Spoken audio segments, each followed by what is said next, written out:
Thailand occupying deep territory after ceasefire. Cambodian PM. Ex-South Korean president sentenced to life for leading insurrection. Trump to withdraw troops from Syria as tensions mount with Iran. Iran, Russia to hold naval drill on. Cambodia's Prime Minister Hun Manet has accused Thailand of continuing to occupy parts of Cambodian territory, despite multiple ceasefire agreements that ended months of deadly border clashes last year. In an interview with Reuters, Hun Manet said Thai forces remain inside areas Cambodia considers its sovereign territory, beyond even Thailand's own stated claims. He described the situation as a factual assessment of conditions on the ground. Thailand has not immediately responded to the latest remarks. Thai military officials have previously maintained that their operations were limited to reclaiming Thai land. According to Hun Manet, Thai troops have placed barriers such as shipping containers and barbed wire in disputed zones, preventing roughly 80,000 displaced civilians from returning home. The border conflict, which escalated last year, resulted in dozens of deaths, mass displacement, and damage to historic temple sites.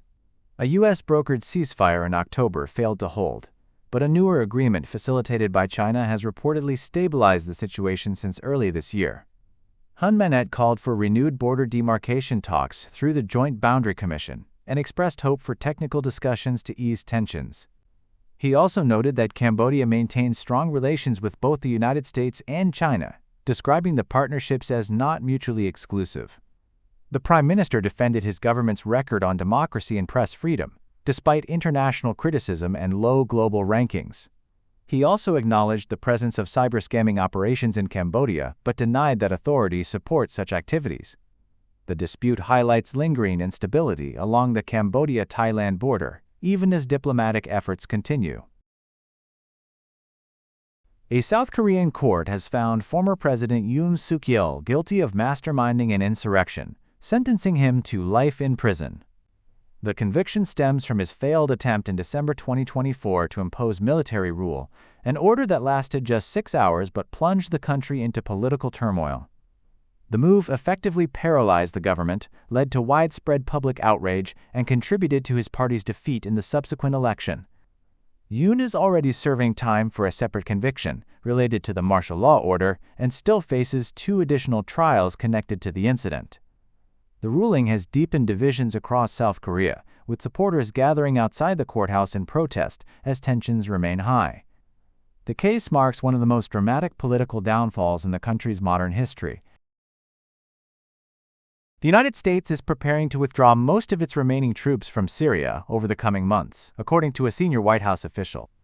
Roughly 1,000 U.S. service members are currently stationed in Syria as part of the long-running campaign against ISIS. The official said the Syrian government has now agreed to take the lead in counterterrorism operations, making a large-scale American presence no longer necessary.